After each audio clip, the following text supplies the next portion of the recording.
Okay, so this is a set of flying buttress seats that Jacob is working on right now. Of the many talents that Jacob has here, he also does the upholstery work. And what we're doing is we're restoring a set of 69 seats, but we're not going back to the basket weave or the pigskin.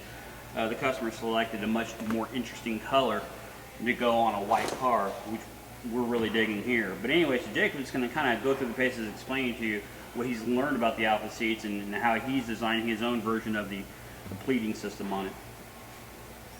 All right, what we got here, like Darren was saying, is the flying butcher seats. And what I started out doing here is you want to lay out the channels in the foam, because what we have here is these thick definition channels of pleats in here. Traditionally, they're mainly sewn together and rolled over, but here they have these channels, as you can see right here, about 1/4 inch to 3/8 inch wide, that we're going to try to duplicate in these seats here, so that way we can keep the original look as close as possible. So anyways, what I did is we got 2-inch channels on those seats. So I made these 2-inch reference marks with the 3/8 gap in between them to set my spacing on those. And also I did the same pattern onto the material. But what you need to do on the material, as you can notice that the channel foam is a lot thicker than it is on the regular foam. So the height, you have to determine that as well when you make this. So we got 2-inch channels with 3/4 inch thick foam on there. So you got to compensate 3/4 inch on each side, so that's 1.5 inches. So what I did is I made these templates so that way I can easily mark out my pleat references without screwing anything up. So then what you do there is you make the process. I already glue these 2 lines into it, as you can see.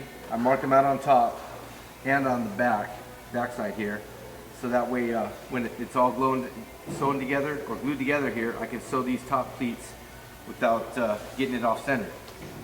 So what I did first is I glue it down these 3/8 channels here, and I made them reference mark, and then I'll take these 2-inch by 3/4 inch by 12-inch foam strips and glue those to the pattern here.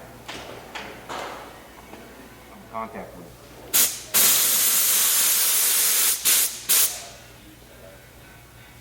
Once again, we're just doing the foam, not the material, so we don't want to get any glue on the material.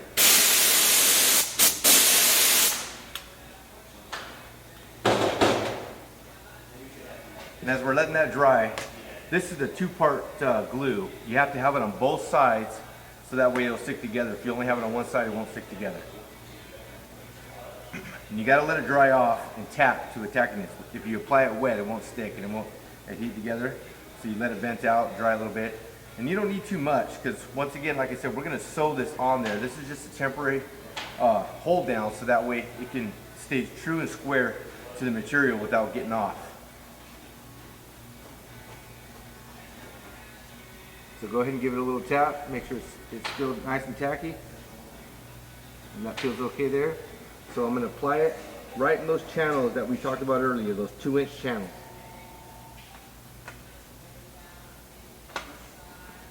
Just like so. Press it down, make sure it's attached, and as you can tell, we're nice and glued.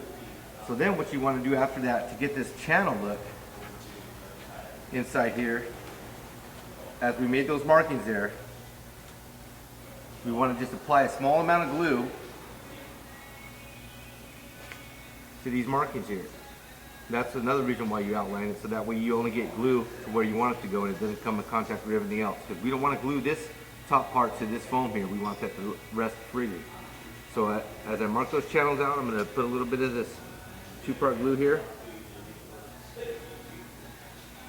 on both sides, once again down this channel.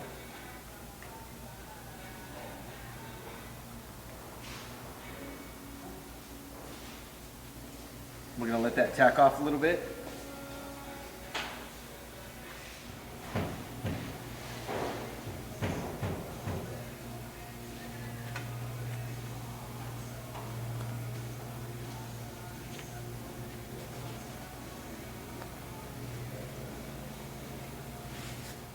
And there we go, we created that first channel, or actually I've done 2, but that's what it kind of looks like. And here's the end result before we sew it. You'll see the channels in there and how they're laid over.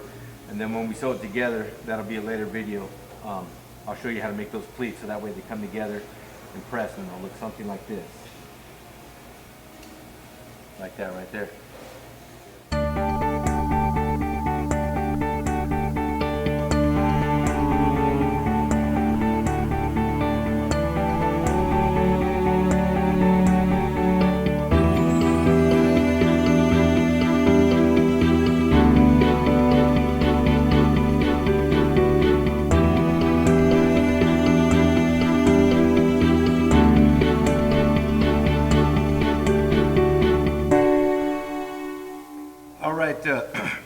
What I talked about earlier is when we were making those pleats and showing you how to rebuild up the foam and gluing it and stuff like that. Here's when it's all sewn together.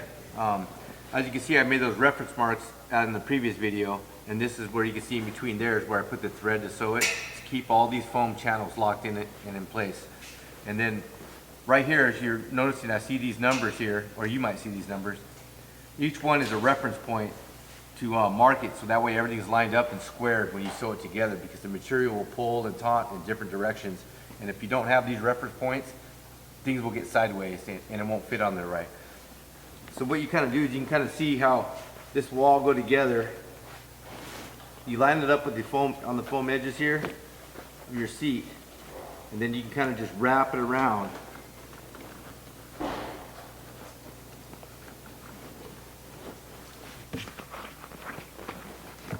And then it just will kind of fold into place.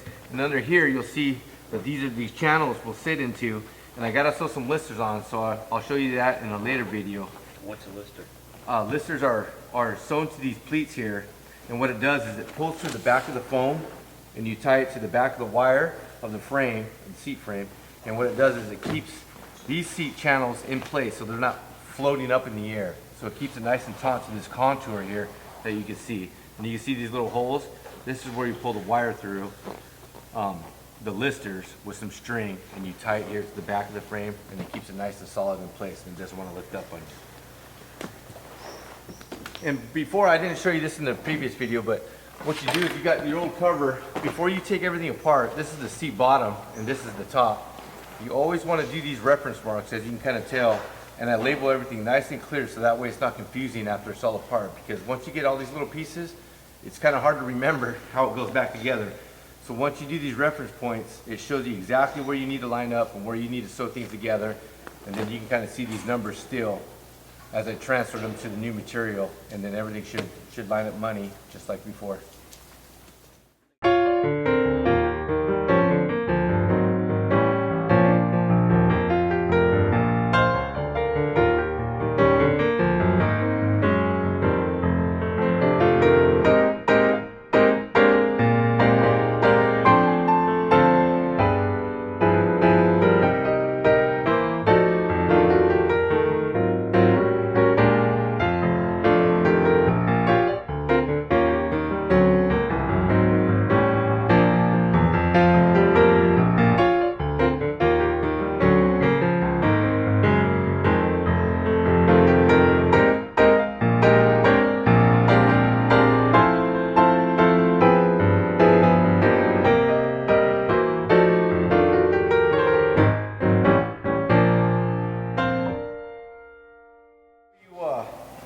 I know I was talking the last segments about the listers and stuff that you need to install or sew on, so that way when you pull things down the channels, it's nice and tight, and it forms that pleat for you. Here's an example of what one of them looks like right here, and then you put these wires through, and that's what helps tie it down into these channels in here that we have already into the foam. And what you do is you put a string through a needle on both sides, then you poke it through, as you can see, and you pull it right through like that. And what you do is you end up pulling on that lister right over there that you see, and it pulls it nice and tight and sucks it into this channel right here.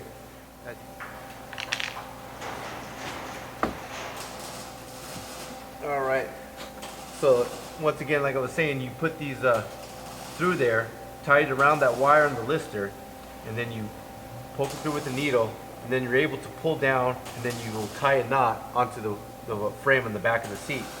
Kind of like how I did so on this side, you can kind of tell. And now it's nice and tight, it's not going anywhere. And everything's wrapped around, and it's not loose. Everything's nice and tight, no wrinkles. And this is what you kind of want to look for on a finished product. This side over here is loose, and you can kind of see, wrinkles and stuff like this. But all this is going to get tight with those blisters. And when you wrap it around the seat and hog ring tie it, and then it all should come uniform and look beautiful.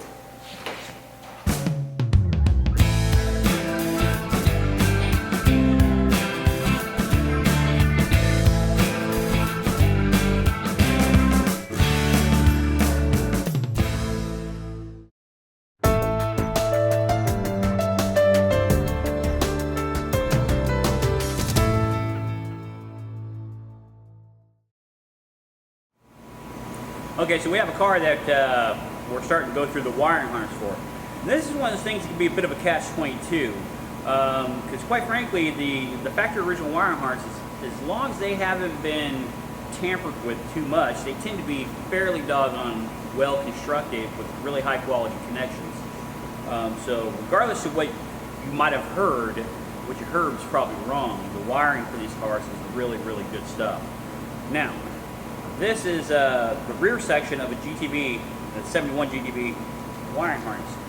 Now, when we first inspected it, you go like this, you can hear it cracking and breaking. Oftentimes, people misunderstand that for being the wiring on the inside suffering a system called insulation degradation. And oftentimes, that's not the case. It's just that the electrical tape that's used has probably lost its elasticity and it's become brittle. Okay, so we went through it, we confirmed everything was working. We use what's called a mega ohm meter. And basically what a mega ohm meter does is it sends anywhere from 1,000 to 10,000 volts, very low amperage, down the line to test the insulation quality and find out if there is indeed any degradation. Anyway, so this wiring harness, we went through it yesterday, everything's fine, and we rewrapped it, now it's ready to go. Now this is just the rear trunk lights and gas tank. Now we're moving into the interior. This is the primary harness. Now, the customer had stated the other day that he felt like he probably needs a new wiring harness. And in most cases, you probably don't need a new wiring harness. If your car is at the state where it's being completely disassembled, I wouldn't say that you would immediately want to cash out on the wiring harness. Now, if it's been tampered with a great deal, you've got a valid point. If you have burnt wires, you may have a valid point. If you have poor connections or broken connections, again, valid point. But in this case, what we have is inspecting each one of the lines, and before we go through a mega ohm meter, we can see that we have a few wires that are, quite frankly, burnt. And that is obviously an indication that either A, it was grounded, or B, an excessive amount of amperage on a wrong gauge wire. Anyhow, so what I'm going to do is I'm going to go through this and I'm going to check all the wiring. But in the greater scheme of things, we don't necessarily want to replace the wiring harness with a new one if the one that we have is already in fairly good shape and just needs some general servicing.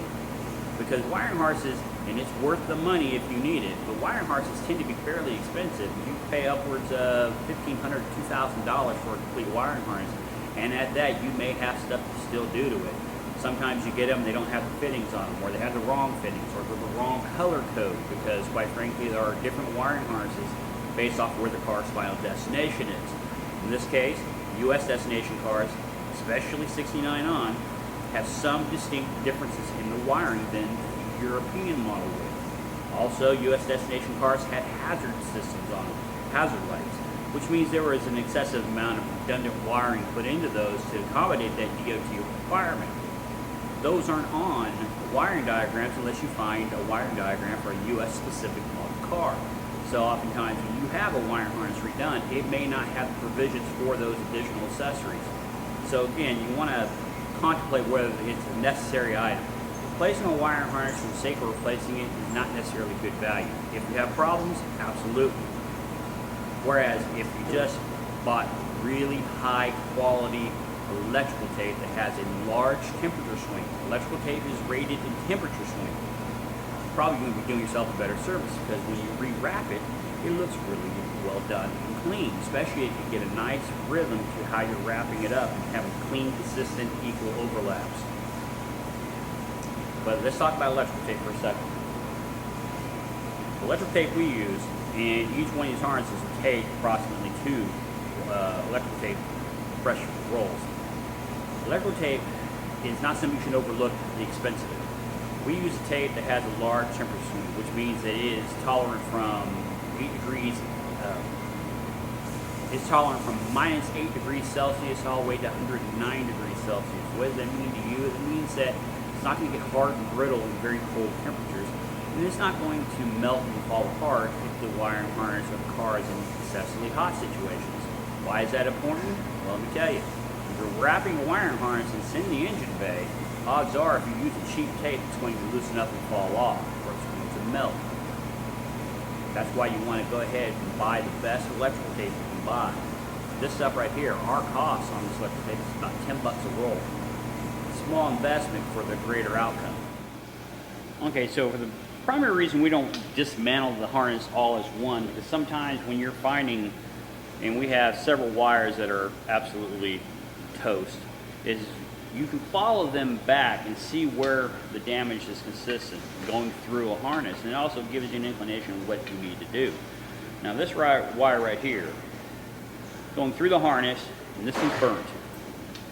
It's coming through the harness here and it's continuous to its burnt. When we follow it all the way up to where it's going right up here to the fuse block. Now, it doesn't take a genius to figure out what has happened here. This wire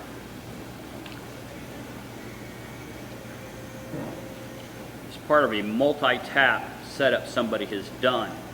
So we essentially have 1, 2, 3, 4, 5 devices coming off of one spade connector. And now obviously the item that is going to need the most amount of current while in operation is going to be the one that suffers the most. Now some of these wires are running off to very low energy consuming devices.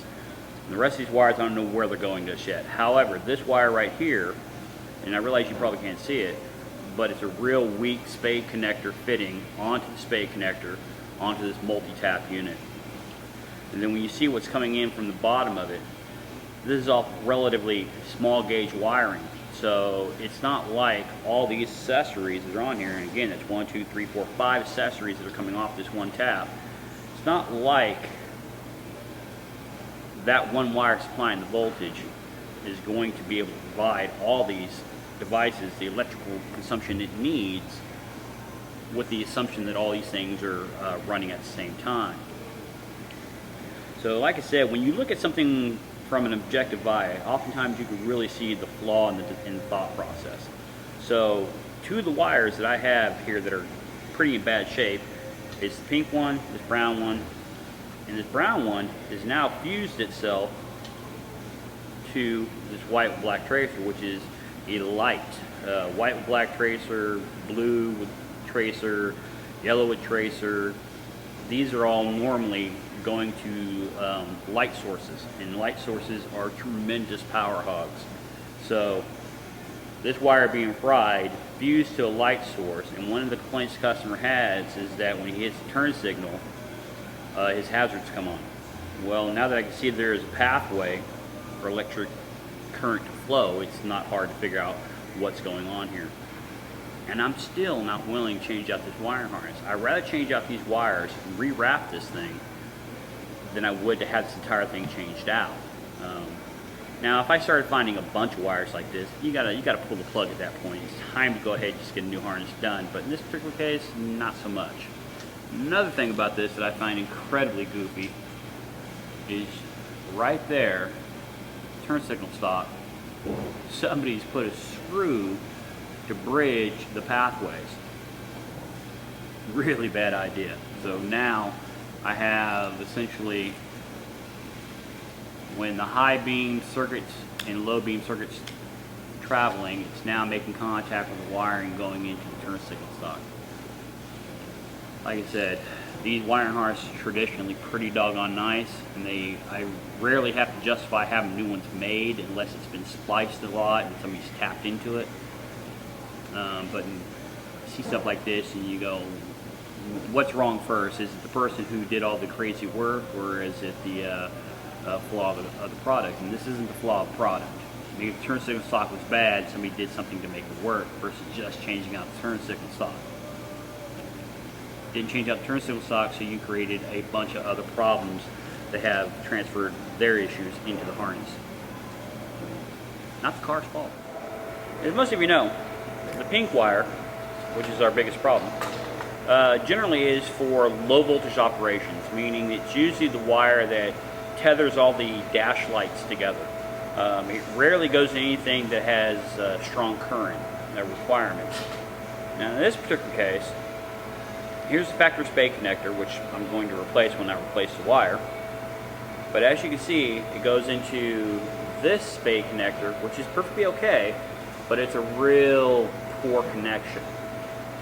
You can see that the wiring is starting to change color, meaning natural copper. Anytime you see copper change color, that means that it's going to create resistance, because oxygen on copper wire creates oxidized wiring. Okay? And oxidized wiring creates resistance. Now, this wire is burnt. Going into this connector, coming out of this connector, this white wire is clean, and going on and on. Now, it is most likely that this switched colors because this wire was pink, was probably all burned up and somebody just repaired this. Well, if this wire was burning up along with this, it means there is a problem that hasn't been solved, and most likely these are probably put on the wrong connection from the back of the dash somewhere. So anyway, I have to replace this wire, and obviously when we put it all back in the car, we'll make sure it goes where it belongs. So right now our immediate repair, and there is at least 4 wires we have to repair. Our immediate repair is to take care of this problem with proper terminal connections. Here's a nice new connector. It's going to go back into this, and all these, and you'll see what I'm going to do, all these connectors will go into a spade connector that has a heat shrink on it, because my primary objective is to make sure I keep as much oxygen as possible off that copper.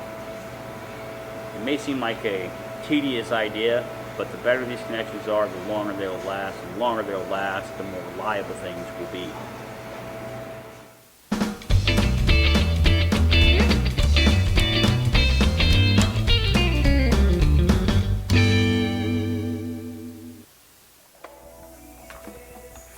It's kind of strange being here on a Saturday after everybody's gone home from working on their own personal projects, and having a little bit of time to yourself to be creative. We are putting a new carpet system in on my car, plus we're going to be modifying the seats a little bit for a little more comfort, if you will. Anyway, while everything's tore out of the car, I thought it was time for me to take that opportunity to do something a little more creative with my stereo system. Now, I do understand there is a bit of a disliking or liking about having sound systems in your vintage Alfa. Yes, they didn't come from the factory that way, and I understand that. However, last time I checked, we're well into the 2000s, and our phones have become incredibly comprehensive to us. So, I use, basically it's a Boss system, and this is a Bluetooth, and it does have 1.5 millimeter phone jack tethering as well if I wanted it for higher resolution on sound. But I use the Bluetooth simplicity of this stereo system. What do I like about it? I like the fact that I can listen to anything in the world that I want to listen to, more importantly without commercials. But I can listen to it when I want to listen to it, just by hopping in the car. It instantly pairs to my phone, and I'm there. Also, this way I can hear phone calls if they come in, and I don't have to pick up the phone and look at it. It tells me there's a phone call, and I can communicate with the person through the phone without touching it. And I can hang up on the person without touching the phone as well. Anyway, what I don't like, however, is this is backlit in blue. It's a pretty brilliant blue. It's more of a modern car look to it. Nothing in this car has these rubberized buttons and things of that nature. So quite honestly, it doesn't support the symmetry and the simplistic nature of a step-nose GTV, and that part I do have a problem with. So, what am I doing? I'm going to offend you is what I'm doing. And this is what I am in the middle of. These are kind of highly sought after, and they're very hard to find. And it's almost blasphemous to do this, but I'm doing it anyway. This is the ashtray and lighter assembly from a '69 boat tail Spider. I have a few of them in stock, so it's not that much of a crime to me. But what I am doing with this is I'm going to turn this into my hidden stereo scenario, and I'll show you what that means. So when it's closed, sitting on the center console area, this is all you see. No harm, no foul, no obnoxious blue light pushing through. However, when I open it up where the ashtray will be, this will be sitting inside there. And I can make my controls, and I can close it back up and not look at it if I don't want to. And this one isn't in mint condition or anything. However, I do have a new old stock centerpiece, and Jacob's going to re-upholster the outside of it so it looks really tidy and it keeps with the current cleanliness of my car. I'm not going to wire up the ashtray light nor the cigarette lighter because, one, I don't smoke, and two, you know, that's an awful lot of amperage that's traveling in that cable that goes to this lighter, and I just don't simply need it over there. Anyway, so what we're going to do now is I'm going to modify the internal. So this will be in there and anchored in very well, and that is going to be the stint of that. Now, as far as the car goes, what we're doing is it had a traditional German square loop carpet kit in it. And for all intents and purposes, it was okay. It wasn't great, but it was okay. What was a little of an annoyance is that the cars that leave here, we oftentimes either put in a Wilton wool carpet kit or an American version of that carpet kit that is of equal density and fill, and it just supports the elegance of the interior of the car. And my car didn't have that. It had a cheap knockoff version of a very expensive German square loop carpet. So obviously that doesn't bode well. Anyway, so we decided we're tearing it all out, and we're going to use some excellent sound deadening material. It's not going to add a lot of weight to the car. And we're going to put in a really nice carpet kit that Jacob's making in the back right now in the sewing room. So we're going to thin out the seats and kind of just get this car a little more appealing on the inside as I'm driving it this summer. But anyway, it's an incredibly rare Saturday to myself, and so I'm going to go ahead and finish tethering in my stereo system. You'll see what that's all about in a minute.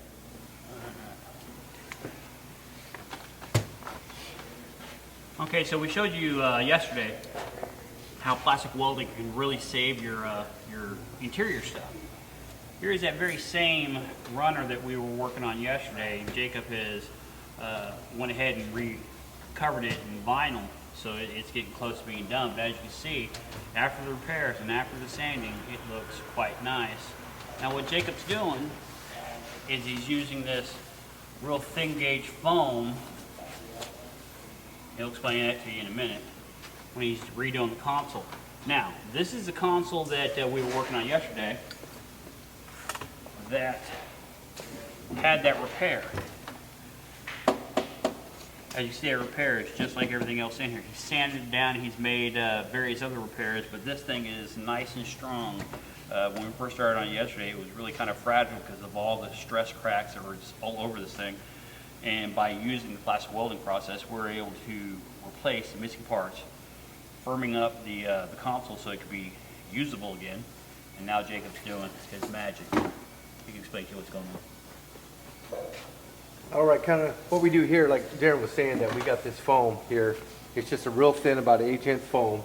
And all the purpose of this foam is when you have these little imperfections that where you can't sand out quite as smooth and stuff, this will just overlay it and kind of float right over all those imperfections that you might have, even also in the plastic, little divots or something that you don't want to see through the foam or through the vinyl.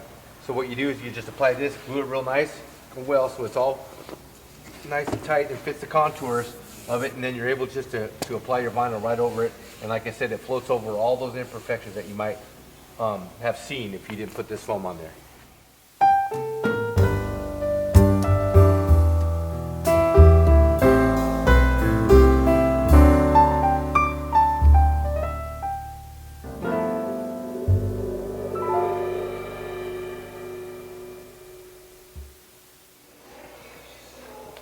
All right, so here is the controller head for my Bluetooth radio. And so this is sitting in the car just like so. This cabling will be hidden. And that's essentially it. Want to entertain the radio? It's inside there. All this required was for me to kind of carve out a little bit of space for this to drop down where the ashtray would have been. And it sits right back in there, and you will never know there is radio in this car. I like it.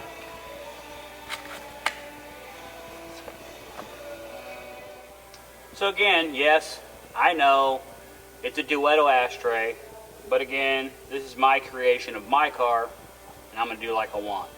So before the carpet kit and the sound deadening go into this car, I wanted to get this portion done. So now that this is going to sit essentially just like that, slide it back, controls for the radio is right there. Don't want to see it, it's hidden.